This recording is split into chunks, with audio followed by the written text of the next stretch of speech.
Hay plantas en este mundo que no pertenecen al tiempo de los hombres, plantas que miden su existencia en décadas en lugar de estaciones, que acumulan en sus tejidos la paciencia específica de los organismos, que han aprendido que la prisa es un lujo que la tierra árida no puede permitirse, y que la única manera de producir algo verdaderamente extraordinario es tomarse exactamente el tiempo que ese algo requiere, sin importar cuántos años cueste ni cuánta espera implique. El agave es una de esas plantas. Ese gigante de hojas carnosas y espinosas que puebla los cerros y las cañadas del centro de México, con una presencia que los viajeros rápidos confunden con decoración del paisaje y que los hombres que llevan generaciones viviendo junto a él reconocen como algo completamente diferente, como un ser vivo con una personalidad específica, con exigencias concretas y con la capacidad de devolver en una sola noche de destilación todo lo que la tierra y el sol y los años le han dado durante una vida entera, que puede extenderse entre 8 y 30 años dependiendo de la especie, del suelo y de las condiciones específicas del cerro donde creció.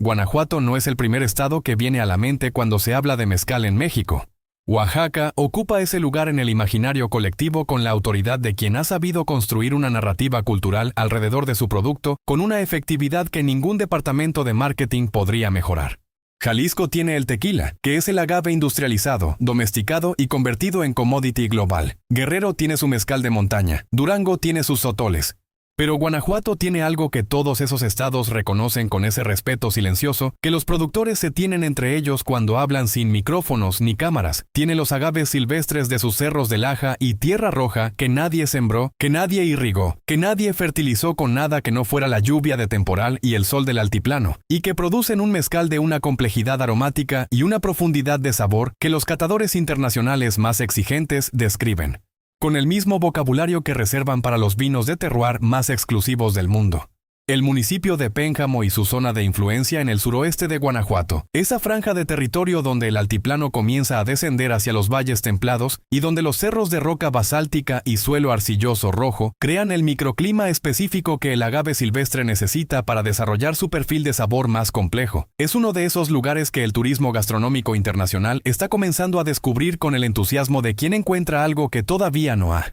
sido completamente mercantilizado ni convertido en experiencia de consumo empaquetada para el viajero de fin de semana. Pero para los hombres que llevan generaciones produciendo mezcal en esa zona, el descubrimiento internacional de su producto no es una noticia completamente alegre. Es una noticia que tiene dos caras con la misma inevitabilidad con que el sol de Guanajuato tiene dos caras, la cara del calor que hace crecer el agave y la cara del calor que lo calcina si no hay suficiente agua en el subsuelo. La primera cara es el reconocimiento, los precios que suben, los compradores que llegan desde la Ciudad de México y desde Estados Unidos y desde Europa, con sus libretas de notas y sus paladas dispuestos a pagar por litros de mezcal artesanal lo que hace 10 años habría parecido una fantasía de borracho generoso. La segunda cara es la atención de los depredadores, ese radar infalible del crimen organizado que detecta el dinero con la misma precisión con que el agave detecta la lluvia, antes de que llegue, por señales que otros no saben leer todavía. El horno de tierra es el corazón de todo, no el alambique de cobre, aunque el alambique sea el instrumento más visible y más fotogénico del proceso. No la tina de fermentación, aunque la fermentación sea donde ocurre la magia química más compleja de toda la cadena productiva. El horno de tierra es el principio de todo, el momento donde el agave deja de ser una planta y comienza su transformación hacia algo que no tiene equivalente en ninguna otra tradición gastronómica del mundo. Es un pozo excavado en la tierra misma, un cráter circular de entre 2 y 4 metros de diámetro y 1,5 de profundidad, cubierto en su interior con piedras volcánicas que han sido seleccionadas durante generaciones por su capacidad específica de absorber y retener el calor sin fracturarse. Piedras que algunos maestros mezcaleros heredan de sus padres con el mismo cuidado con que otros heredan tierras o dinero, porque son piedras que han demostrado a lo largo de décadas que funcionan exactamente como deben funcionar y cuyo reemplazo requeriría años de prueba y error que el proceso productivo no puede permitirse. Sobre esas piedras volcánicas se construye una hoguera de leña de encino o mezquite, que arde durante horas hasta que las piedras alcanzan una temperatura que el maestro mezcalero evalúa no con ningún instrumento de medición, sino con la palma de la mano colocada a determinada distancia. Con la experiencia de quien ha hecho ese mismo gesto miles de veces y cuya piel ha aprendido a leer la temperatura del calor irradiado con una precisión que ningún termómetro analógico podría igualar. Cuando las piedras están en temperatura, las piñas de agave, Esos corazones esféricos y masivos que pueden pesar entre 20 y 80 kilogramos cada uno, y que el gimador arranca del agave maduro con su coa de acero, en un gesto que requiere décadas de práctica para ejecutarse con la eficiencia y la seguridad correctas, se apilan dentro del pozo en capas estratificadas sobre las piedras calientes, cubiertas con hojas de agave húmedas, sacos de yute empapados en agua, y finalmente con tierra de lí. Mismo cerro hasta sellarlo completamente. El horno desaparece entonces de la vista. Desde afuera, solo una ligera elevación del suelo y un hilo de vapor que escapa por alguna grieta de la tierra sellada, indica que ahí abajo está ocurriendo algo, que el fuego atrapado entre las piedras volcánicas y la tierra húmeda está transformando lentamente esas piñas crudas y amargas en algo dulce, ahumado y extraordinariamente complejo. Ese proceso dura entre 3 y 5 días. 3 a 5 días de cocción subterránea a temperatura constante, invisible, silenciosa y absolutamente irreversible. Una vez que las piñas entran al horno y la tierra las cubre, el proceso no puede detenerse ni modificarse. El fuego hace su trabajo solo, en la oscuridad y en el calor del subsuelo, transformando la materia con una paciencia que solo los hombres que llevan generaciones trabajando con el agave han aprendido a respetar completamente. Esa paciencia, esa relación específica con el fuego subterráneo que no se ve pero que transforma todo lo que toca, era exactamente lo que los extorsionadores que llegaron al palenque de los Villanueva no tuvieron la inteligencia ni la humildad de evaluar antes de cruzar el umbral. Vieron un pozo en la tierra. No vieron el arma más antigua y más perfecta de Guanajuato esperando con la paciencia específica del fuego, que nunca tiene prisa porque sabe que el tiempo siempre trabaja a su favor. Para comprender con la exactitud que esta historia exige lo que ocurrió en el palenque de los Villanueva aquella noche de septiembre, es absolutamente indispensable conocer primero a estos hombres en la totalidad de su dimensión técnica y humana. No como víctimas de un sistema que los abandonó, aunque eso también fueron. No como héroes de una resistencia que el romanticismo popular podría distorsionar fácilmente hacia la caricatura, sino como lo que realmente eran en su esencia más profunda y más peligrosa, maestros de un proceso de transformación de la materia que lleva siglos perfeccionándose en las mismas manos, sobre la misma tierra y con el mismo fuego subterráneo, hombres cuyo conocimiento técnico del calor, de la fermentación y de la química de la destilación, representaba un arsenal que ninguno de sus agresores tuvo jamás la capacidad intelectual de identificar como tal hasta que la tierra misma se los demostró de la manera más definitiva e irreversible posible. La familia Villanueva llevaba produciendo mezcal en la zona de Pénjamo desde antes de que existiera un registro oficial de su actividad, lo cual, en el contexto de la burocracia mexicana, significa simplemente que llevaban haciéndolo desde mucho antes de que a alguien en una oficina gubernamental se le ocurriera que esa actividad merecía ser registrada, regulada y eventualmente grabada. El registro más antiguo que la familia conservaba era una escritura de propiedad del terreno, donde se encontraba el palenque que databa de 1923. Pero los abuelos de don Próculo, el patriarca actual, hablaban de una continuidad que se extendía considerablemente más atrás en el tiempo, hasta los años posteriores a la independencia, cuando la familia había llegado a esa zona desde el sur del estado, huyendo de las últimas convulsiones de una guerra que había durado 11 años y había dejado el país entero en una condición de agotamiento físico y moral que tardó generaciones en recuperarse. Habían llegado con lo que podían cargar, y habían encontrado en esos cerros de laja roja y agave silvestre exactamente lo que necesitaban para reconstruir una vida desde cero, tierra suficiente, agua de temporal y el conocimiento específico de cómo transformar la planta que poblaba esos cerros en algo que los hombres necesitaban y estaban dispuestos a pagar para obtener. Don Próculo Villanueva tenía 68 años en el momento en que esta historia ocurrió, una edad que en los cerros de Pénjamo no se mide en años calendario, sino en temporadas de agave, en cosechas completadas y en la cantidad de hornos que un hombre ha cargado y destapado a lo largo de su vida. Era un hombre de estatura media con un cuerpo que los años habían compactado y endurecido en lugar de desgastar, con las espaldas anchas y los brazos desproporcionadamente fuertes, de quien ha pasado décadas manejando la coa de gimador en los cerros y cargando piñas de agave que podían pesar tanto como un niño de 10 años. Sus manos eran el inventario más completo de su historia, enormes, con los nudillos engrosados por décadas de trabajo con herramientas de impacto, con cicatrices específicas en las palmas y en los antebrazos, que cada una contaba una historia de una coa que se había desviado o de una piedra volcánica del horno que había rodado en la dirección equivocada. Tenía también en el antebrazo izquierdo una quemadura antigua de forma irregular, que sus hijos conocían de memoria porque la habían visto toda su vida, y porque don Próculo la mencionaba en sus escasos momentos de conversación sobre el pasado, como la primera lección que el fuego le había dado cuando tenía 12 años, y todavía no había aprendido a respetar la distancia correcta entre su piel y las piedras volcáticas en temperatura máxima.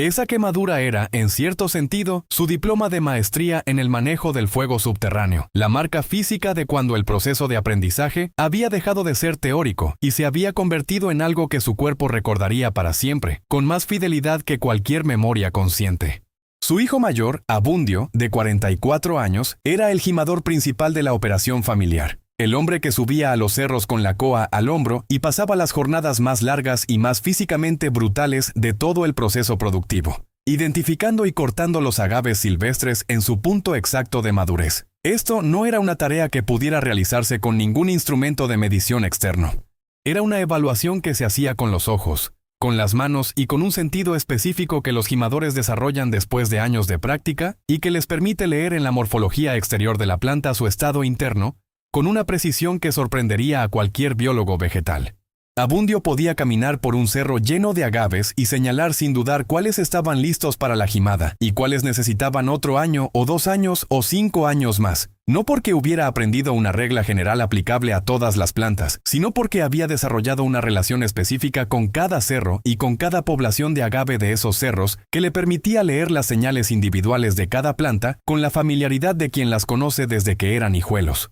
Había gimado su primer agave a los 9 años junto a su padre, y desde entonces no había pasado una temporada sin subir a los cerros, acumulando un conocimiento del agave silvestre de esa zona específica de Guanajuato, que ningún técnico agropecuario formado en ninguna universidad podría replicar sin pasar décadas haciendo exactamente lo mismo que Abundio había hecho desde la infancia. El segundo hijo de don Próculo, Crisanto, de 41 años, era el maestro del horno y el responsable del proceso de cocción, la fase más crítica y más irreversible de toda la cadena productiva del mezcal. Si Abundio era quien seleccionaba y cortaba la materia prima con la que el mezcal comenzaba su existencia, Crisanto era quien determinaba con su manejo del horno el perfil de sabor que ese mezcal tendría para siempre, porque la cocción subterránea es el momento donde el agave adquiere sus características ahumadas y sus notas de complejidad, que ningún proceso posterior puede crear si no se establecen correctamente en esta primera fase. Crisanto había heredado de su padre el manejo de los 2 hornos principales del Palenque,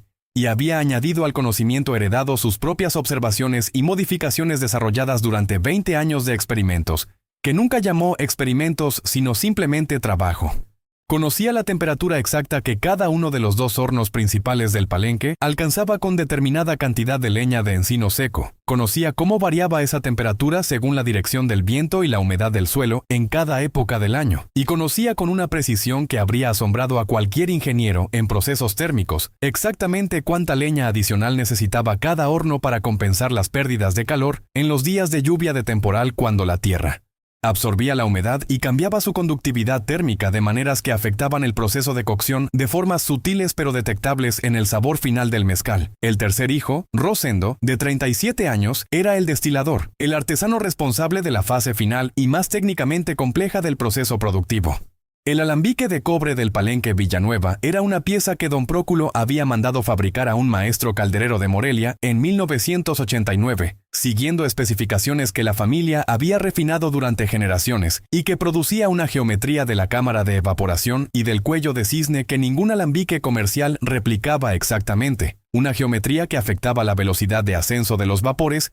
y el tiempo de contacto con el cobre de maneras que Rosendo no podía explicar con vocabulario científico, pero que podía demostrar en cada lote producido con la consistencia de quien controla un proceso completamente. Rosendo había aprendido la destilación de su padre con esa metodología específica de la transmisión artesanal del conocimiento, que no usa manuales ni explicaciones teóricas, sino demostración directa y corrección inmediata. Años de pararse al lado del maestro, mirando, tocando, oliendo, probando con los labios la temperatura del destilado que salía por el chorro del alambique, y aprendiendo a distinguir las diferentes fracciones del destilado, las cabezas que se descartan, el cuerpo que es el mezcal que se conserva y las colas que se recirculan, no porque alguien le hubiera explicado la química de la separación por puntos de ebullición, sino porque sus sentidos habían aprendido a reconocer esas fracciones con una certeza que ningún densímetro podría superar en velocidad y precisión. El palenque físico donde esta historia ocurrió era una propiedad de aproximadamente 2 hectáreas en las afueras del pueblo,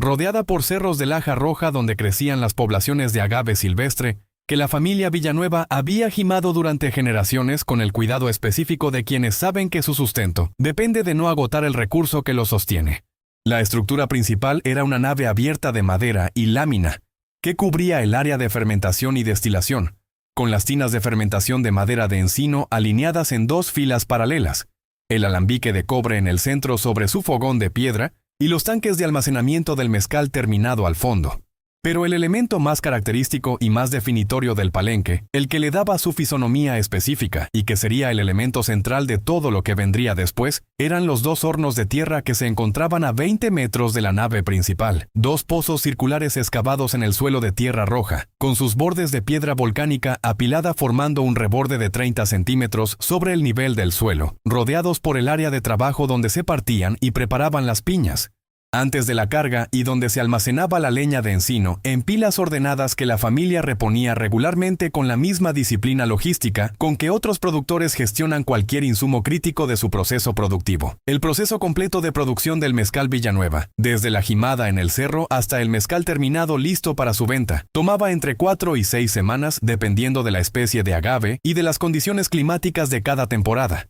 Era un proceso que no admitía aceleración ni atajos, porque cada fase tenía sus propios tiempos determinados por la biología, la química y la física de los materiales involucrados y no por la conveniencia del productor. Los compradores que llegaban de la Ciudad de México y de Guadalajara y de los importadores de Estados Unidos y Europa con sus pedidos y sus plazos de entrega aprendían rápidamente, si querían seguir teniendo acceso al mezcal Villanueva, que esos plazos se negociaban con el agave y con el horno y no con Don Próculo, porque Don Próculo era simplemente el intermediario entre sus compradores y un proceso que llevaba su propio tiempo desde antes de que ninguno de los presentes hubiera nacido. Este conocimiento acumulado durante generaciones, esta ingeniería práctica del fuego subterráneo construida sobre la tierra roja de Pénjamo, no era solamente el sustento económico de 3 familias directas y de las familias adicionales que trabajaban en el palenque durante las temporadas de mayor actividad. Sí, era también, aunque ninguno de los Villanueva lo hubiera articulado en esos términos antes de que las circunstancias los obligaran a hacerlo, un inventario secreto de capacidades térmicas y químicas que el palenque podía activar cuando las condiciones lo exigieran. Los mismos hornos que transformaban las piñas de agave en materia cocida lista para fermentar podían transformar otras cosas si se cargaban con la cantidad correcta de leña y se sellaban con la misma tierra roja que llevaban décadas usando. La misma tierra que cubría los hornos durante la cocción y que atrapaba el calor en su interior con una eficiencia que ningún horno de cerámica industrial podría mejorar, podía cubrir otras cosas con la misma eficiencia y la misma impenetrabilidad para cualquier observador externo que no supiera exactamente qué estaba mirando. Y las mismas manos que habían aprendido desde la infancia a manejar el fuego subterráneo con la naturalidad de quien realiza una tarea cotidiana, podían dirigir ese fuego hacia propósitos que ningún manual de producción de mezcal contempla, pero que la física del calor atrapado bajo tierra no distingue de su aplicación convencional. El fuego no hace preguntas sobre para qué se le usa. Simplemente hace su trabajo con la eficiencia perfecta y la indiferencia absoluta, que lleva milenios demostrando a todos los que han tenido la inteligencia de aprender a utilizarlo correctamente. La primera señal llegó de la manera en que llegan casi todas las amenazas reales en el México profundo, no con un anuncio formal ni con una declaración de intenciones, sino con una ausencia que habla más claramente que cualquier palabra. Don Refugio Mercado, maestro mezcalero de 64 años cuyo palenque quedaba a 3 kilómetros del de los Villanueva, siguiendo el camino de terracería que serpenteaba entre los cerros de Laja Roja, no se presentó al mercado regional del primer sábado de agosto, como lo había hecho sin excepción durante los últimos 22 años. Su lugar en el mercado, ese espacio específico entre el puesto de quesos de Doña Gertrudis y el puesto de chiles secos de los hermanos Pedrosa, donde Don Refugio acomodaba cada sábado sus botellas de mezcal artesanal con la meticulosidad de quien exhibe algo que considera una obra de arte y no simplemente una mercancía. Amaneció vacío con esa vacuidad específica de los espacios que han sido ocupados durante tanto tiempo, por la misma presencia que su ausencia resulta físicamente perturbadora para... ¿Quiénes los conocen? Los productores vecinos preguntaron. Los comerciantes del mercado preguntaron. Nadie supo dar una respuesta directa durante los primeros días, porque Don Refugio no había dicho nada a nadie, y su familia respondía a las visitas con esa economía de información que en los pueblos del interior de México se aprende desde la infancia como mecanismo de supervivencia, diciendo que el señor no se sentía bien, que estaba descansando, que en unos días estaría mejor. Fue hasta el jueves siguiente, cuando don Próculo Villanueva se presentó personalmente en el palenque de su vecino,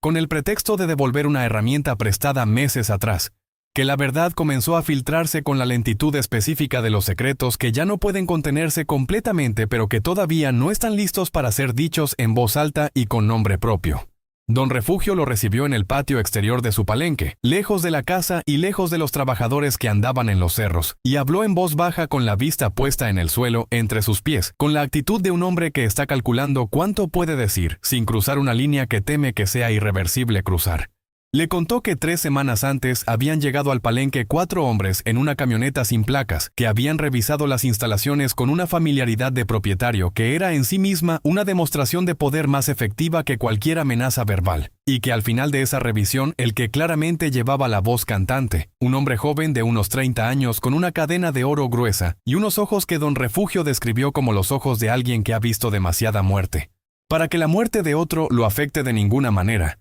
Le había informado con la calma burocrática de quien comunica un cambio de política administrativa, que a partir de ese momento cada litro de mezcal producido en su palenque generaría una cuota de 15 pesos pagadera en efectivo los primeros lunes de cada mes, que cada venta directa a compradores de fuera de la región requería una notificación previa y un porcentaje adicional sobre el precio de venta, y que cualquier intento de expandirla producción sin autorización previa del grupo sería interpretado como una falta de respeto con consecuencias que el hombre de la cadena de oro no especificó, pero que su tono de voz hacía perfectamente innecesario especificar. Don Refugio había pagado. Lo dijo con esa vergüenza específica del hombre honesto que ha hecho algo que su propio código moral condena, pero que la aritmética de la supervivencia justifica cuando la alternativa es un riesgo que su familia no puede absorber. Había pagado el primer lunes y había guardado silencio porque el hombre de la cadena de oro había sido muy claro sobre las consecuencias de hablar con productores vecinos, con las autoridades o con cualquier otra persona sobre el nuevo esquema de trabajo en la región. Don Próculo escuchó todo esto sin interrumpir, con esa quietud de los hombres mayores que han aprendido que el silencio es la mejor manera de permitir que la información importante llegue completa sin desvíos ni distorsiones. Cuando don Refugio terminó, don Próculo le preguntó solamente cuántos palenques más en la región estaban en la misma situación. Don Refugio levantó la vista del suelo por primera vez desde que había comenzado a hablar y dijo que hasta donde él sabía, todos. El grupo que había comenzado a operar en la zona mezcalera de Pénjamo y sus municipios adyacentes era conocido en los círculos del bajo mundo guanajuatense como la Compañía del Cerro, un nombre que habían adoptado ellos mismos con esa ironía específica de los grupos criminales que se divierten usando el vocabulario del mundo legítimo para describir sus operaciones ilegítimas. No eran un cártel de primer nivel, ni tenían las dimensiones ni la estructura de las organizaciones que controlaban las rutas de narcotráfico en el estado. Eran algo que en cierto sentido resultaba más peligroso para los productores artesanales de la región, un grupo de tamaño medio con entre 20 y 30 hombres, suficientemente grande para ejercer una violencia efectiva sobre objetivos sin protección institucional y suficientemente pequeño para moverse con una agilidad y una adaptabilidad que las organizaciones más grandes no podían igualar. Su liderazgo recaía en un hombre al que sus propios subordinados llamaban el Catador. Un apodo que había ganado según las versiones que circulaban entre los productores, porque en sus primeras operaciones de extorsión en la región, había desarrollado la costumbre de exigir una botella del mejor mezcal de cada palenque que visitaba, que probaba con una solemnidad burlesca que los artesanos encontraban simultáneamente absurda y aterradora, como si quisiera demostrar que el conocimiento del producto que robaba era parte integral de su método de operación. El Catador había identificado el sector mezcalero artesanal de la región como un objetivo de extorsión ideal por razones que cualquier analista económico criminal habría reconocido como perfectamente racionales dentro de su propia lógica perversa. Los productores artesanales tenían ingresos crecientes y verificables gracias al boom internacional del mezcal premium, que había multiplicado los precios de compra en menos de una década. Operaban de manera relativamente aislada, con palenques dispersos en zonas rurales remotas, lejos de la vigilancia institucional, que de todas maneras era mínima. No tenían gremios organizados con capacidad de respuesta colectiva efectiva. Y producían un bien que no podían esconder ni mover fácilmente porque el proceso productivo del mezcal artesanal requería instalaciones fijas, hornos permanentes y tiempos de producción que hacían imposible la clandestinidad que otros sectores extorsionados podían adoptar como estrategia de resistencia pasiva. El palenque Villanueva recibió su primera visita de la Compañía del Cerro una tarde de martes de agosto, 18 días después de la conversación entre don Próculo y don Refugio. Llegaron en 2 camionetas, 6 hombres en total, y don Próculo los recibió en el patio principal con la misma calma con que habría recibido a cualquier comprador que llegara sin cita previa a preguntar por disponibilidad de producto. Los escuchó hacer su presentación con el mismo discurso que don Refugio le había descrito: la cuota por litro producido, el porcentaje sobre ventas externas, la autorización previa para expansión de producción, y cuando el vocero del grupo terminó de hablar, don Próculo le respondió con una pregunta que el hombre claramente no esperaba. Le preguntó que si él o alguno de sus acompañantes sabía cuántos años tardaba en madurar el agave silvestre que crecía en esos cerros. El vocero lo miró con una expresión que combinaba la confusión con el principio de una irritación que todavía no había decidido si expresar. Don Próculo no esperó la respuesta. Le dijo que el agave más joven que tenían marcado para la próxima jimada tenía 12 años de crecimiento en el cerro, y que el más viejo tenía 27, y que un hombre que no entiende eso, no entiende nada de este negocio, ni de esta tierra, ni de la gente que vive en ella. Luego les dijo que se fueran y que si tenían algún mensaje que transmitir, que lo transmitieran, pero que en el Palenque Villanueva no había cuotas para gente que no había plantado ni jimado, ni cargado ni destapado un solo horno en su vida. Los 6 hombres se fueron sin una respuesta inmediata, lo cual don Próculo reconoció con la sabiduría de quien ha vivido suficiente en el campo mexicano como la peor de las respuestas posibles. La violencia que avisa en el momento es la violencia que puede preverse y en algunos casos esquivarse. La violencia que se va en silencio y regresa cuando menos se espera es la violencia que no da ninguna oportunidad de preparación. Tenía razón. La respuesta llegó 23 días después, una noche de miércoles cuando el Palenque estaba en plena operación con el horno número 1 recién cargado y sellado con las piñas de la jimada de la semana anterior y la tina de fermentación número 3 en su tercer día de proceso activo. Abundio estaba revisando el nivel de fermentación con su instrumento de medición artesanal, un trozo de madera con marcas grabadas a cuchillo que medía la actividad del mosto con más precisión que cualquier hidrómetro comercial gracias a la experiencia acumulada de quien lo usaba. Crisanto estaba alimentando el fogón del alambique con leña nueva para mantener la temperatura de destilación en su rango óptimo.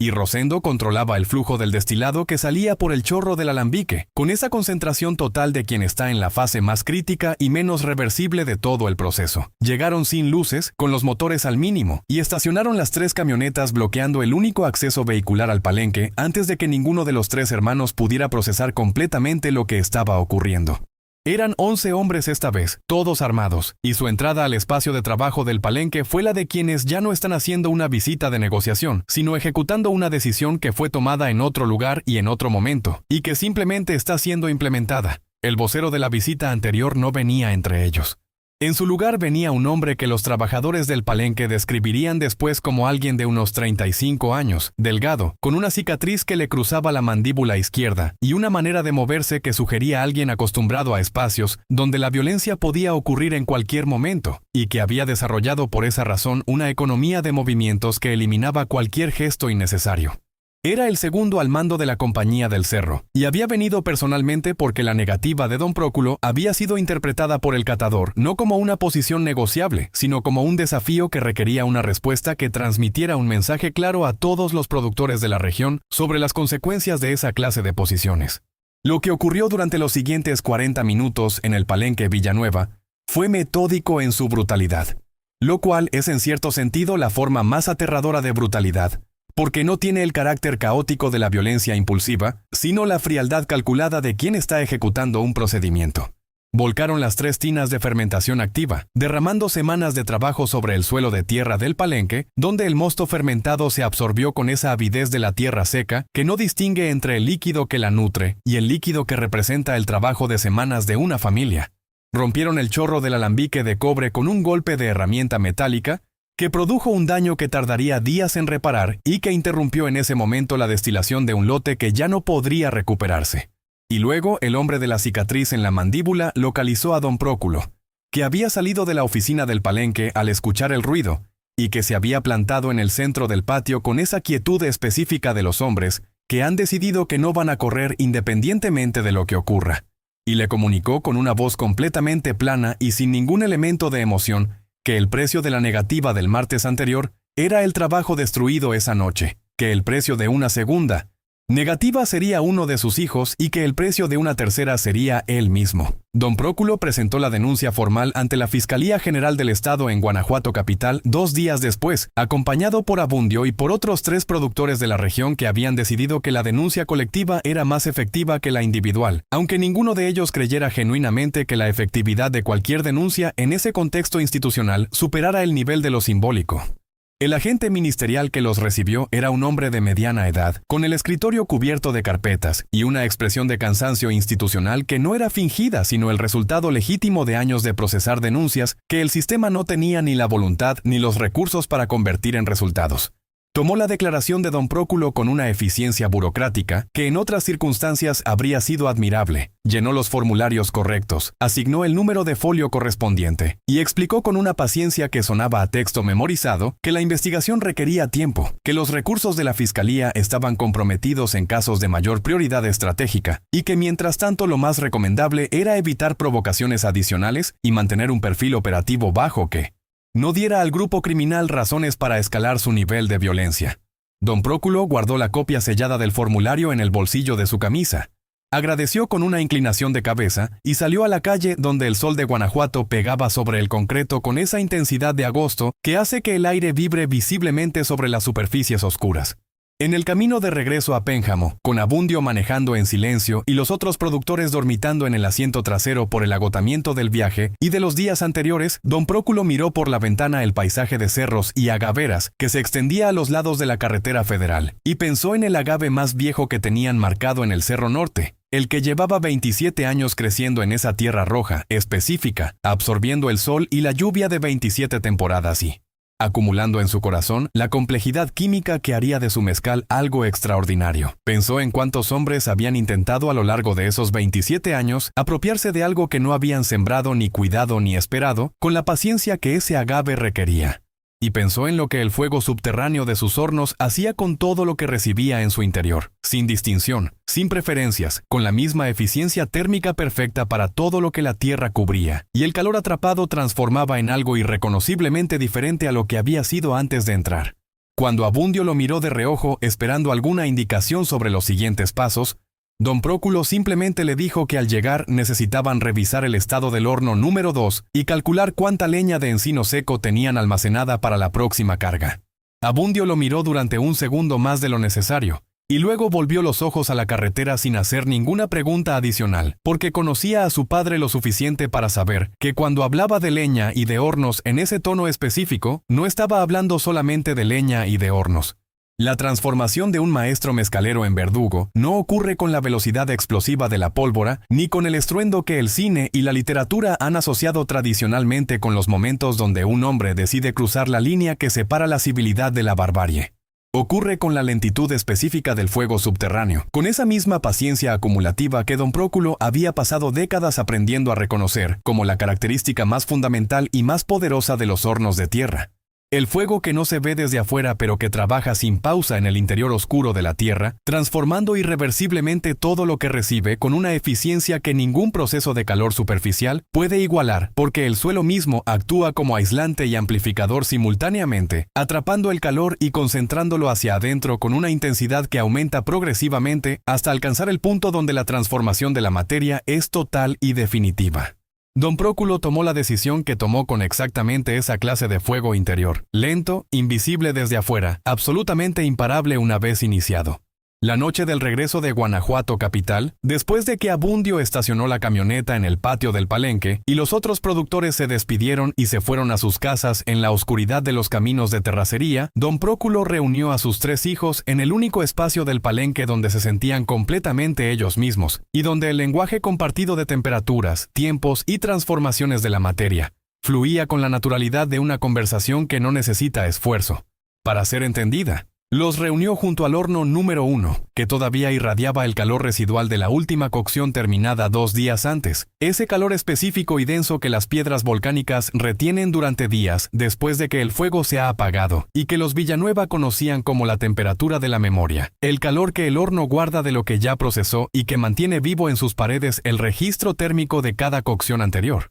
Se sentaron en los troncos de madera que servían de bancos de trabajo alrededor del horno, y don Próculo habló durante el tiempo que fue necesario, ni más ni menos, Con la economía de palabras de los hombres que han aprendido que en el campo mexicano, las conversaciones importantes se hacen cortas porque el silencio que las rodea es parte de lo que se está diciendo. Cuando terminó, Abundio, Crisanto y Rosendo no respondieron inmediatamente. Miraron el horno durante un tiempo que el viento nocturno de los cerros de Pénjamo midió con el sonido de las hojas de agave moviéndose en la oscuridad. Luego, Abundio preguntó solamente cuánta leña de encino seco había disponible en el almacén. Crisanto preguntó cuántos días faltaban para que el horno número 2 alcanzara su temperatura de trabajo óptima, después de un encendido completo desde frío. Y Rosendo no preguntó nada sino que se levantó. Caminó hasta el borde del horno número 1 y apoyó la palma de su mano sobre las piedras volcáticas del borde, sintiendo el calor residual con esa atención específica de quien está verificando un dato técnico crítico.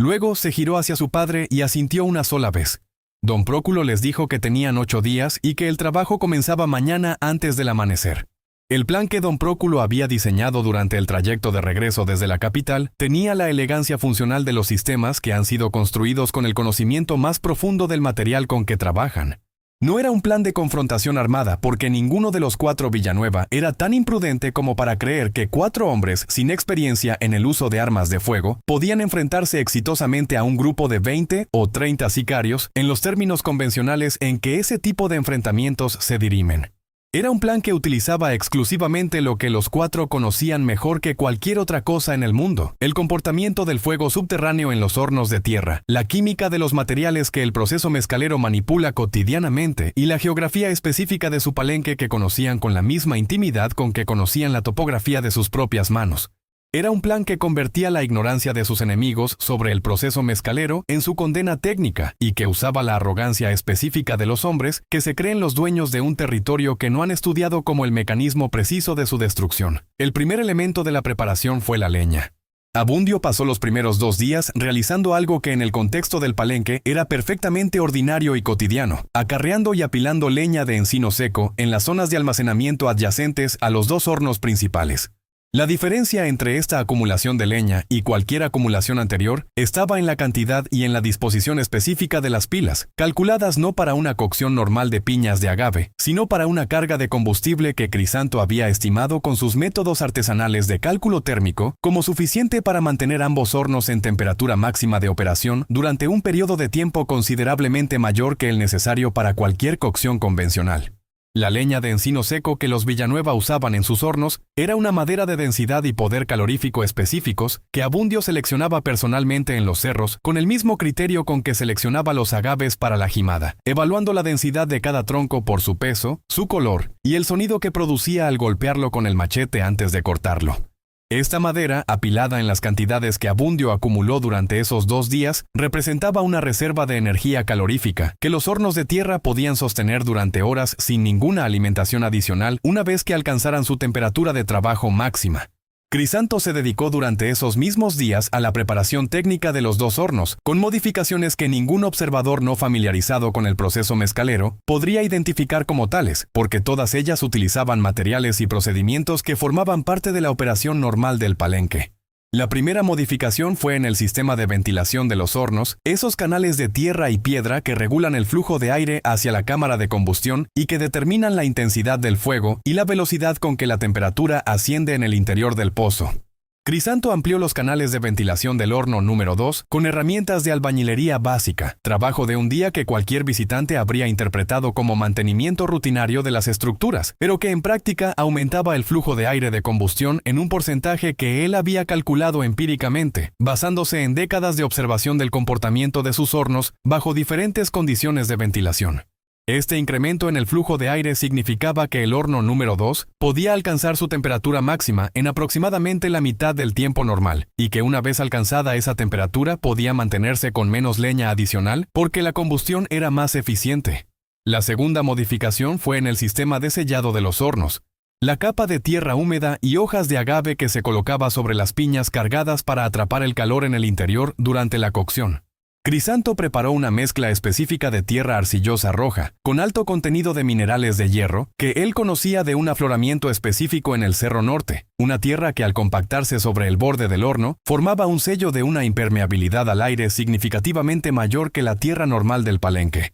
Un sello más impermeable significaba menos pérdida de calor hacia el exterior, y mayor concentración de temperatura en el interior del pozo, lo cual, en las condiciones específicas que los Villanueva estaban preparando, era exactamente el objetivo técnico que Crisanto tenía en mente. Rosendo trabajó durante esos días en la preparación del componente químico del plan, el elemento que transformaba los hornos de tierra de instrumentos de cocción lenta y controlada en algo radicalmente diferente en términos de su efecto sobre la materia orgánica que recibieran. El proceso de fermentación del mezcal artesanal produce como subproducto inevitable ciertos compuestos químicos que los maestros mezcaleros conocen desde siempre y manejan con el respeto específico que merecen los materiales que pueden ser simultáneamente útiles y peligrosos dependiendo de la concentración y el contexto de su uso. Los residuos de la destilación, lo que en el vocabulario mezcalero se llama vinaza, son un líquido de alta acidez y alto contenido de compuestos orgánicos volátiles, que en condiciones normales se desechan o se usan como fertilizante de las agaveras por su alto contenido de nutrientes.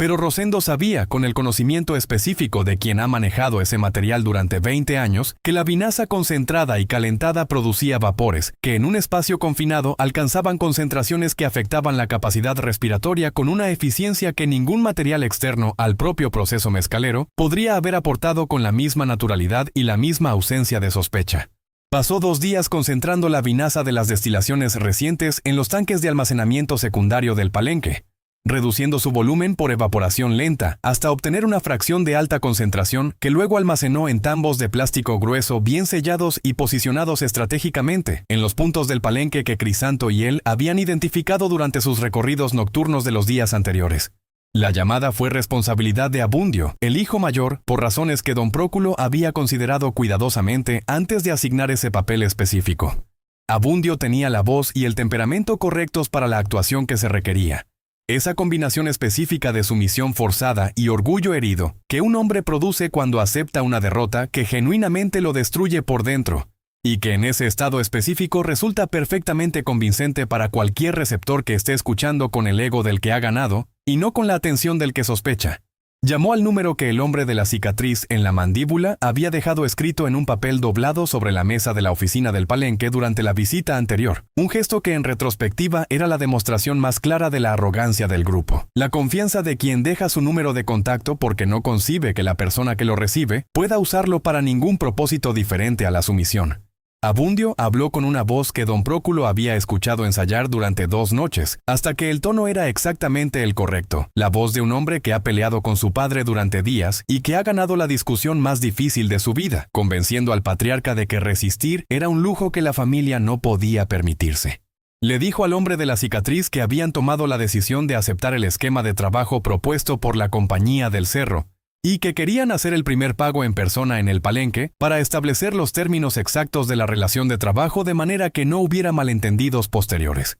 Añadió que la semana siguiente tenían programada la carga del horno número 2 con la jimada más grande del año, una carga de piñas de agave de 27 años que produciría el mejor mezcal de su historia, y que si el catador quería estar presente para establecer exactamente el porcentaje que le correspondería sobre esa producción específica, el Palenque estaría operando a máxima capacidad el jueves en la noche, y habría mezcal nuevo de la destilación anterior para celebrar el acuerdo. La respuesta llegó en menos de 3 horas. El catador confirmaba su presencia personal el jueves en la noche. Vendría con suficientes hombres para hacer el recorrido completo de las instalaciones y establecer de manera definitiva los términos del nuevo esquema de trabajo. Esperaba encontrar el primer pago en efectivo y el mezcal prometido. La codicia y el ego habían funcionado exactamente como don Próculo había calculado. La mención del agave de 27 años, ese detalle específico que solo tenía sentido para alguien que entendiera el valor real de lo que representaba, había activado en el catador exactamente la combinación de avaricia y curiosidad que don Próculo había diseñado para activar, porque un hombre que se hace llamar el catador y que ha construido su identidad criminal alrededor de un conocimiento performativo del mezcal, no puede resistir la posibilidad de acceder al lote más extraordinario de la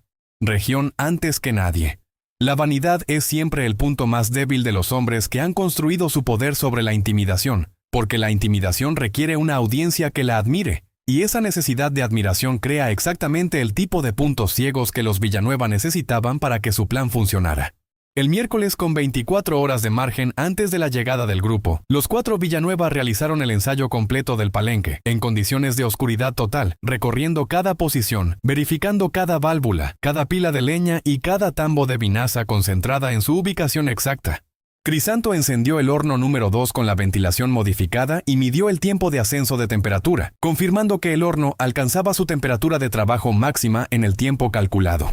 Rosendo verificó la posición de los tambos de vinaza concentrada y la distancia exacta a los canales de ventilación de los hornos, asegurándose de que la liberación de los vapores en el momento correcto produciría la concentración necesaria en el área de trabajo sin afectar las posiciones elevadas donde él y Crisanto estarían durante la operación. Abundio recorrió en completa oscuridad el camino de acceso al palenque desde el portón principal hasta el área de los hornos, contando pasos y memorizando cada punto de referencia táctil del suelo de tierra compactada, cada cambio de textura, cada piedra fija que servía de referencia posicional en la oscuridad. Don Próculo pasó la noche del miércoles sentado en su tronco de trabajo frente al horno número 1, con el calor residual de la última cocción calentando el aire a su alrededor. Pensó en don Refugio Mercado con su vergüenza específica del hombre que ha pagado lo que no debía pagar. Pensó en los otros productores de la región que llevaban meses entregando una parte de su trabajo a hombres que no habían plantado ni gimado ni esperado, ni conocían la diferencia entre una piña de 8 años y una de 27.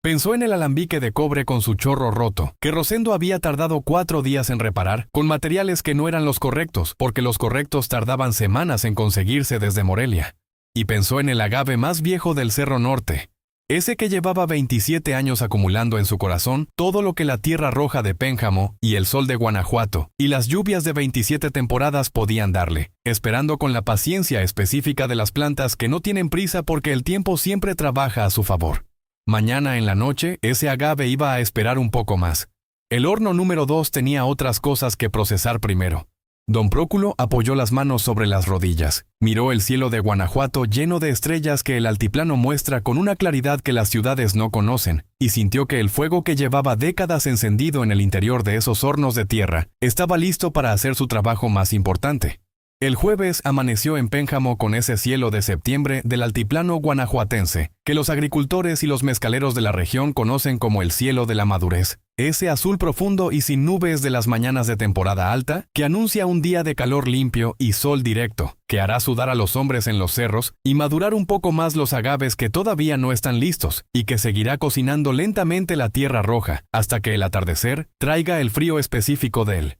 Altiplano que baja de los cerros con la puntualidad de quien cumple una cita programada desde hace siglos. Don Próculo abrió el palenque a las 4 de la mañana como todos los días de su vida adulta. Encendió el fogón de la pequeña cocineta donde preparaba el café de las mañanas de trabajo y se sentó frente al horno número 1 con la taza en las manos, mirando las piedras volcánicas del borde con esa atención silenciosa de quien está teniendo una conversación que no requiere palabras, porque el interlocutor es el fuego mismo, y el fuego lleva décadas respondiendo en un lenguaje que Don Próculo aprendió a escuchar antes de aprender a leer. Durante todo el día, el palenque funcionó con una normalidad que era simultáneamente genuina y calculada. Abundio subió al Cerro Norte en la mañana con su coa al hombro y pasó 4 horas haciendo trabajo real de jimada en una zona de agaves jóvenes que todavía no estaban en su punto pero que necesitaban desige, la remoción de los hijuelos laterales que compiten con la planta madre por los nutrientes del suelo. Era trabajo necesario e independiente de cualquier otra consideración.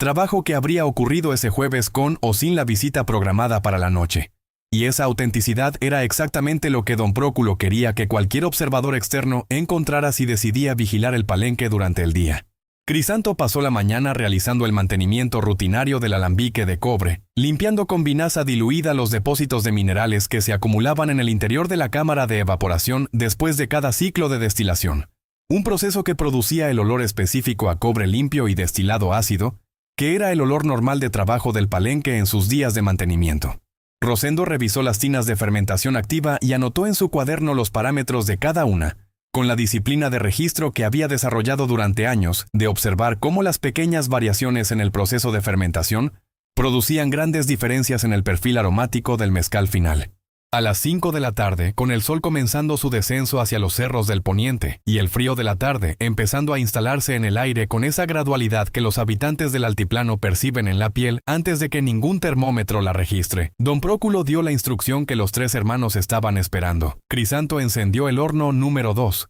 La leña de encino seco prendió con la rapidez específica de la madera que ha estado almacenada el tiempo suficiente para perder toda su humedad interior, y el rugido inicial de la combustión llenó el área de los hornos con ese sonido profundo y rítmico que los Villanueva conocían como el sonido del trabajo comenzando, el sonido que habían escuchado miles de veces en sus vidas y que esa noche tenía una resonancia diferente, no en su frecuencia física, sino en lo que significaba para los cuatro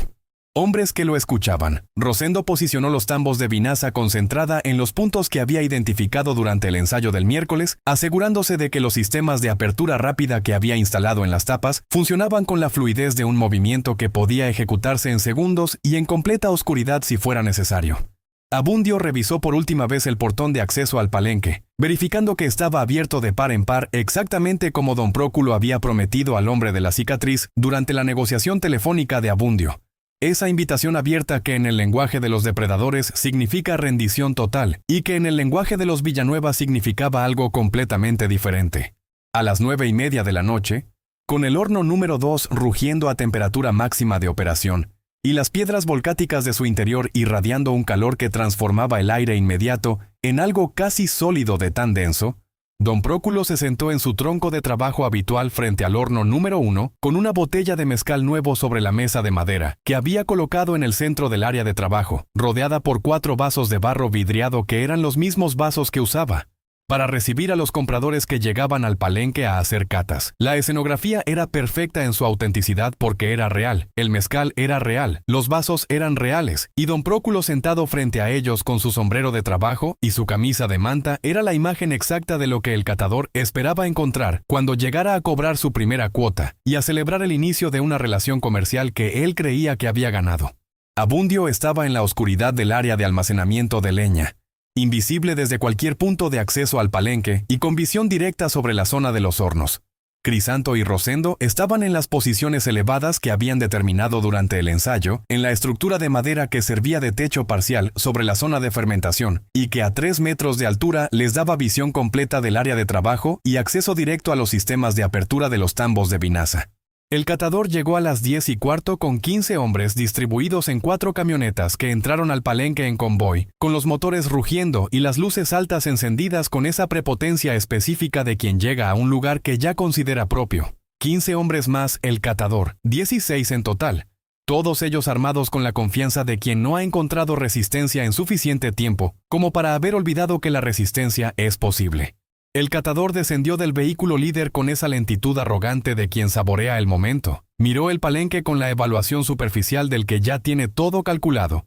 y caminó hacia don Próculo con una sonrisa que en su rostro tenía la calidez específica de un depredador que ha decidido que puede permitirse ser amable porque el resultado ya no está en duda. Detrás de él sus hombres se dispersaron por el área de trabajo con la naturalidad de quienes están tomando posesión de un espacio, algunos mirando el alambique de cobre con la curiosidad del que examina un objeto exótico, otros acercándose a las tinas de fermentación y oliendo el mosto activo con expresiones de quienes no entienden lo que están oliendo, pero no quieren demostrarlo. Don Próculo se levantó de su tronco cuando el catador estuvo a 3 metros, lo recibió con un gesto de la mano hacia la botella de mezcal sobre la mesa y le dijo que era el último lote de agave de 15 años que habían destilado la semana anterior, que no era el 27 años pero que mientras ese se terminaba de cocer en el horno, podían comenzar por algo que valía la pena. El catador miró la botella con ese gesto de conocedor performativo que era su marca personal, la sirvió en uno de los vasos de barro sin esperar invitación, la olió con una exageración que habría resultado cómica en cualquier otro contexto, y la probó con la pausa dramática de quien está acostumbrado a que sus audiencias esperen su veredicto. Dijo que no estaba mal, que con el tiempo y con la nueva estructura de trabajo, el producto podría mejorarse con la inversión adecuada.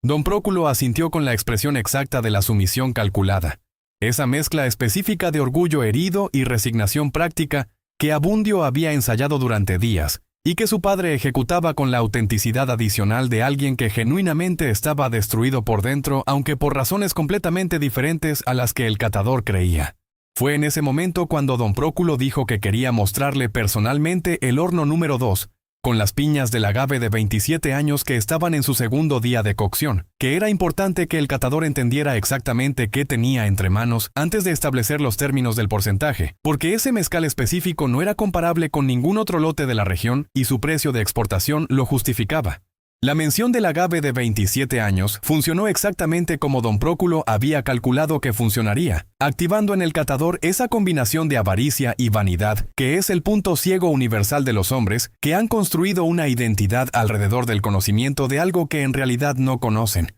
El catador hizo un gesto a sus hombres para que lo siguieran y caminó detrás de don Próculo hacia el área de los hornos con el paso del propietario que hace el recorrido de inspección de lo que ya es suyo. Cuando los 16 hombres estuvieron en el área de los hornos, congregados alrededor del horno número 2, cuya boca sellada irradiaba un calor que incluso desde afuera era perceptible como algo físico y denso, que empujaba contra la piel, don Próculo se detuvo frente al horno y extendió la mano hacia el borde de piedra volcánica con el gesto del maestro que está a punto de demostrar algo. En ese momento levantó brevemente la vista hacia la estructura de techo, donde Crisanto y Rosendo esperaban en la oscuridad, y realizó el gesto que habían acordado durante el ensayo, una inclinación mínima de la cabeza que en cualquier otro contexto habría sido simplemente un hombre mirando hacia abajo antes de hablar. Rosendo abrió los tambos de vinaza concentrada simultáneamente con Crisanto, 4 tambos en total cuyos sistemas de apertura rápida funcionaron con la fluidez que los días de práctica habían garantizado. La vinaza concentrada calentada por la proximidad del horno número 2 comenzó a liberar sus vapores con una intensidad que el espacio semicerrado del área de hornos concentró con la misma eficiencia con que los hornos de tierra concentran el calor en su interior. Los vapores de la vinaza a esa concentración y en ese espacio confinado producían un efecto sobre las mucosas respiratorias que los 16 hombres experimentaron simultáneamente, como una irritación que en segundos escaló hacia algo que ninguno de ellos tenía un nombre para describir, porque ninguno había experimentado nada comparable. Los ojos se cerraron involuntariamente. La capacidad de orientación espacial se comprometió en cuestión de segundos. Varios hombres dejaron caer sus armas al suelo de tierra porque los músculos de las manos perdieron la coordinación necesaria para mantener el agarre. Abundio destapó el horno número 2 desde la palanca lateral que Crisanto había instalado durante la preparación, la palanca que abría la compuerta de ventilación máxima del fondo del horno con un solo movimiento y que liberaba el calor acumulado durante horas de combustión forzada hacia el exterior del pozo con una violencia térmica que los Villanueva conocían como el aliento del horno. Ese momento específico durante el destapado de una cocción terminada, donde el calor atrapado sale en una oleada que hace retroceder instintivamente incluso a los artesanos más experimentados que saben exactamente lo que viene. Los 16 hombres que rodeaban el horno número 2 en ese momento no sabían lo que venía. Y la combinación del aliento del horno con los vapores de la vinaza concentrada que ya saturaban sus pulmones y comprometían su capacidad de respuesta física, produjo lo que don Próculo había calculado que produciría con la misma metodología con que calculaba los efectos combinados de temperatura y tiempo sobre las piñas de agave en cocción. Varios cayeron hacia el interior del pozo abierto en el momento de máxima confusión, atraídos por la misma física del calor ascendente que durante décadas había cocinado el agave con una eficiencia perfecta. Los que intentaron alejarse del horno tropezaron con sus propios compañeros en la oscuridad y con los tambos de vinaza que Crisanto y Rosendo habían descendido desde la estructura de techo posicionándolos en los puntos de salida calculados durante el ensayo. Don Próculo permaneció en su posición con la misma quietud con que permanecía junto a sus hornos durante las cocciones más largas y más críticas, protegido por el ángulo específico de la pared del almacén de leña, que Crisanto había identificado durante el ensayo como el único punto del área de hornos completamente fuera del alcance de los vapores y del calor liberado. Miraba lo que ocurría con la expresión del horno, esa calma técnica y vacía de cualquier emoción reconocible que sus hijos habían visto siempre en su rostro, durante las transformaciones más intensas de la materia que sus procesos producían. No había satisfacción en esa expresión, ni odio, ni ninguna de las emociones que el sentido común asociaría con ese momento. Había solamente la frialdad específica de un maestro mezcalero, verificando que el proceso se desarrolla exactamente según los parámetros calculados y que los materiales, todos los materiales, responden exactamente como su conocimiento de 50 años indicaba que responderían. En 23 minutos, el área de hornos del Palenque Villanueva procesó 16 hombres con la misma eficiencia térmica y química con que durante generaciones había procesado miles de piñas de agave silvestre de los cerros de Pénjamo. El horno número 2 continuó rugiendo en la oscuridad del altiplano guanajuatense, con esa indiferencia perfecta del fuego que no distingue entre la materia que viene a convertirse en mezcal y la materia que simplemente viene a convertirse en silencio. El viernes amaneció en Pénjamo con el mismo cielo azul profundo del altiplano guanajuatense que había amanecido el jueves, con el mismo frío específico de septiembre que baja de los cerros antes del amanecer y que obliga a los hombres del campo a salir a la primera luz con la chamarra cerrada hasta el cuello antes de que el sol suba lo suficiente para calentar el aire con esa intensidad del mediodía que hace olvidar completamente el frío de la madrugada anterior. Los gallos del pueblo cantaron a su hora. Los perros ladraron a las camionetas de la leche que hacían su recorrido matutino por los caminos de terracería, con la puntualidad mecánica de lo que ha ocurrido todos los días durante tantos años, que ya no requiere ninguna decisión consciente para seguir ocurriendo. Y el Palenque Villanueva abrió sus puertas antes del amanecer, con el olor familiar del encino ardiendo en el fogón de la cocineta, y el sonido específico del horno número 1 irradiando el calor residual de la última cocción real, ese calor de memoria que las piedras volcánicas retienen durante días después de que el fuego se ha consumido completamente. El trabajo de la madrugada había comenzado a la 1 y había terminado antes de que el cielo mostrara ninguna señal del amanecer, ejecutado con la metodología específica de hombres que conocen su propio terreno en la oscuridad completa, con la misma familiaridad con que lo conocen a plena luz del día. Los hornos de tierra tienen una propiedad que don Próculo había conocido desde la infancia y que ningún texto de ingeniería térmica había descrito nunca con la precisión que la experiencia práctica otorga, la capacidad de recibir, transformar y retener en su interior todo lo que se les confía con una completitud que no deja nada reconocible en el exterior. Lo que el horno de tierra recibe en su interior a temperatura máxima y con el sellado correcto no sale hacia afuera como evidencia ni como rastro ni como ninguna señal detectable desde la superficie. Sale transformado por las tuberías de drenaje profundo hacia la misma tierra que rodea el horno, absorbido por el suelo arcilloso rojo de Pénjamo, con la misma avidez con que esa tierra ha absorbido durante generaciones los nutrientes de las piñas procesadas y los residuos de las destilaciones anteriores. La tierra no distingue. La tierra simplemente recibe y transforma y continúa siendo tierra, roja y árida y perfectamente ordinaria a la vista de cualquiera que no sepa exactamente qué ha ocurrido en su interior. Las 4 camionetas del catador fueron el único problema logístico que requirió trabajo adicional durante esa madrugada.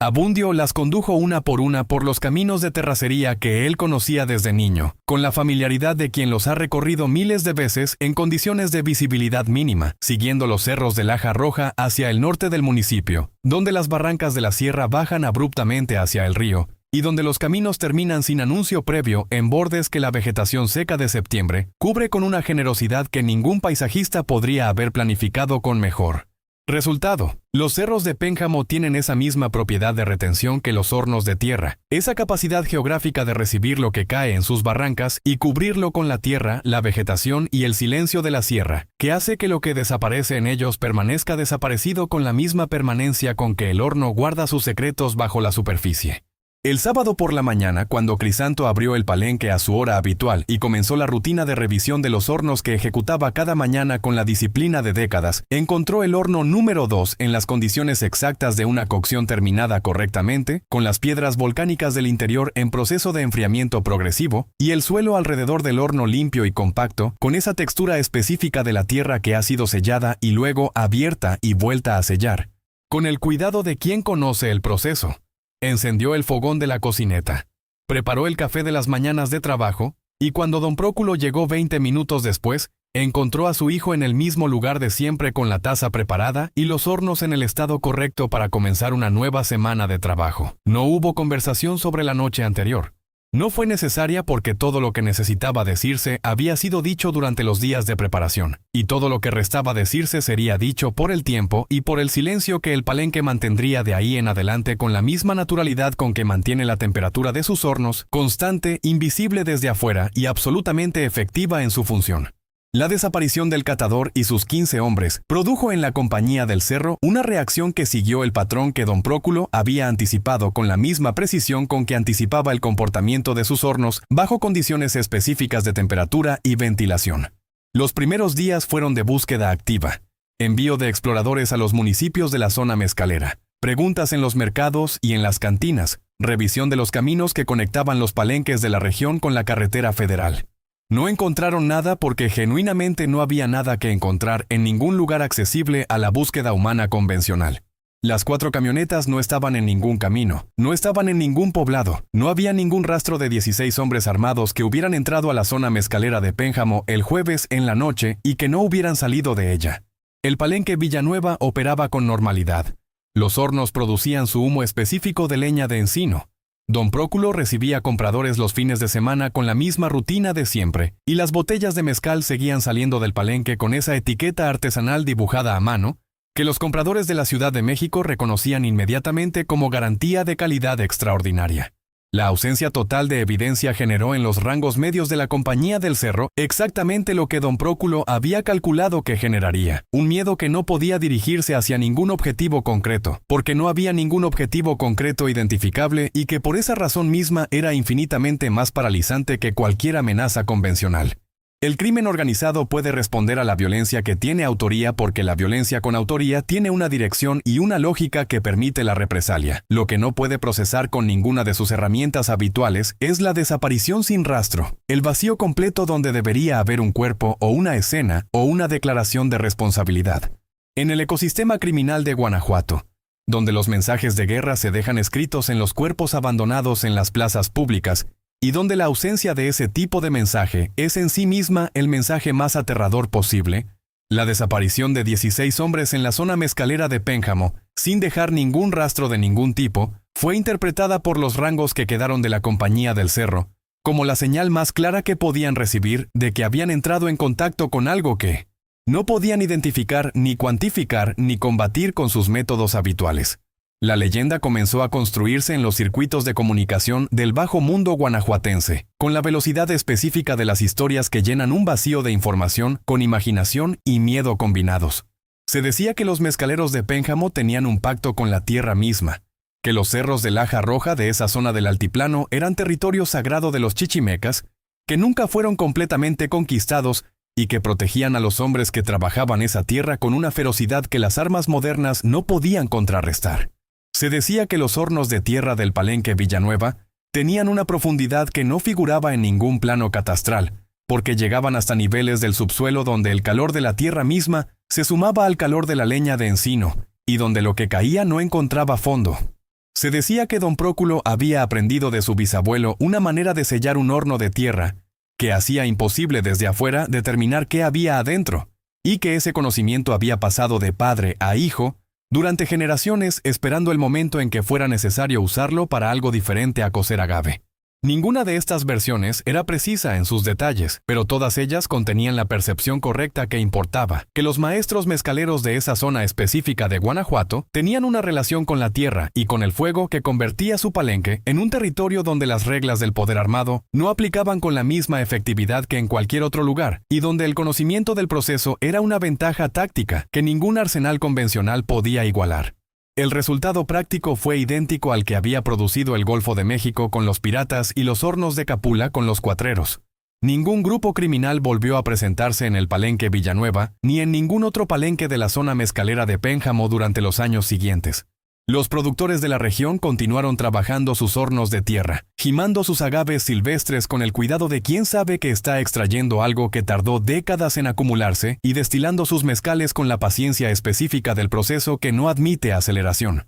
Don Refugio Mercado dejó de pagar su cuota el mes siguiente sin que nadie se presentara a cobrarla, y abrió su puesto en el mercado regional el sábado siguiente con las botellas alineadas en su espacio habitual entre el puesto de quesos de doña Gertrudis y el puesto de chiles secos de los hermanos Pedrosa, como si los meses anteriores hubieran sido simplemente una interrupción temporal en la continuidad de algo demasiado antiguo y demasiado arraigado para ser permanentemente alterado por ninguna amenaza de ningún origen. El mezcal que los Villanueva destilaron con las piñas del agave de 27 años, la cocción que siguió a la noche del jueves y que el horno número 2 realizó en los días siguientes con la misma eficiencia con que había realizado el trabajo anterior, fue reconocido por los compradores internacionales que lo recibieron como el mejor lote de la historia del palenque. Los catadores que lo describieron en las revistas especializadas de gastronomía de México, España y Estados Unidos usaron el vocabulario técnico de la cata profesional para hablar de su complejidad aromática, de sus notas minerales que reflejaban el suelo específico de los cerros de laja roja de Pénjamo, de su retrogusto ahumado de una profundidad y una persistencia que ningún otro mezcal de la región había producido con esa intensidad.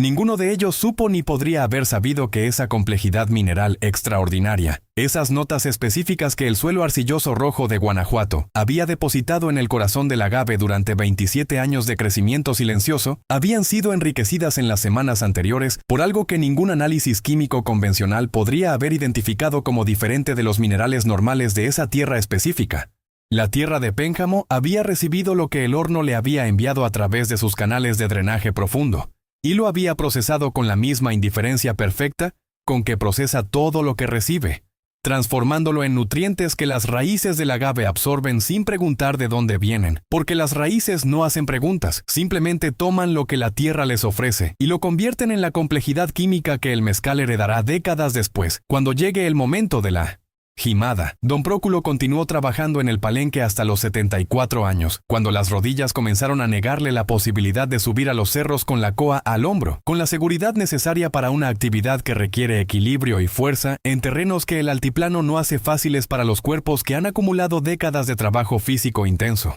Se retiró al área de los hornos, desde donde continuó supervisando el trabajo de sus 3 hijos, con la presencia silenciosa del maestro que ya no necesita intervenir, porque sus aprendices han internalizado completamente todo lo que tenía que enseñarles. Pasaba las tardes sentado en su tronco de trabajo frente al horno número 1, con una taza de mezcal nuevo en las manos manchadas de tierra y jimada, mirando las piedras volcánicas del borde con esa atención de quien sigue manteniendo una conversación que comenzó hace décadas y que no tiene ninguna razón para terminar. Murió una mañana de marzo con el palenque en plena operación y los hornos encendidos desde las 4, encontrado por Abundio en su tronco de trabajo con la taza de mezcal vacía en las manos y una expresión que su hijo describió después con la misma economía de palabras de siempre. Dijo que su padre tenía la cara de un horno que acaba de terminar de cocer exactamente lo que tenía que cocer. La próxima vez que sostengas una copa de mezcal artesanal mexicano, que percibas en su aroma esas notas minerales y ahumadas, que ningún destilado industrial puede replicar,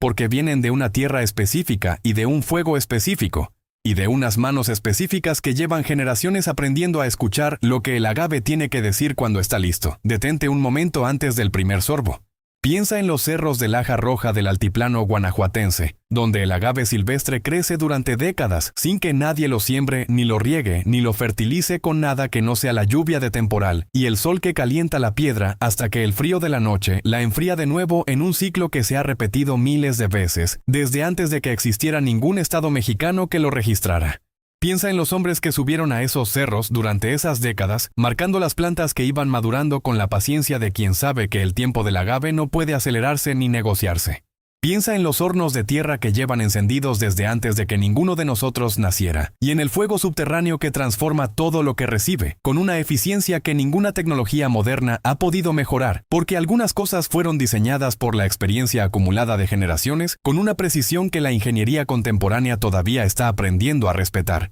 Y recuerda que ese sabor extraordinario, esa complejidad que el mezcal artesanal tiene y que ninguna imitación industrial puede igualar, tiene un precio real que no figura en ninguna etiqueta ni en ningún menú de ningún restaurante del mundo. Un precio que algunas familias pagaron con su propia humanidad para defender el derecho de seguir encendiendo sus hornos en una tierra que el Estado decidió que no valía el costo de proteger. Si esta historia te ha mantenido despierto, si has sentido el calor de esos hornos guanajuatenses y el frío del altiplano en cada una de estas palabras, suscríbete a este canal ahora mismo porque hay cientos de historias como esta esperando ser contadas desde los lugares más oscuros y más verdaderos de nuestra realidad. Dale like, activa la campana y baja a los comentarios a decirme lo que piensas. Fueron los Villanueva hombres que defendieron con el fuego de sus ancestros lo que generaciones construyeron sobre esa tierra roja. O cruzaron una línea que ninguna circunstancia puede justificar. ¿Hasta dónde llegarías tú si la tierra que tu familia trabajó durante 100 años fuera amenazada por hombres que nunca plantaron ni esperaron ni conocieron el tiempo del agave? Los hornos de Pénjamo conocen la respuesta. La han conocido siempre. Nos vemos en la próxima entrega.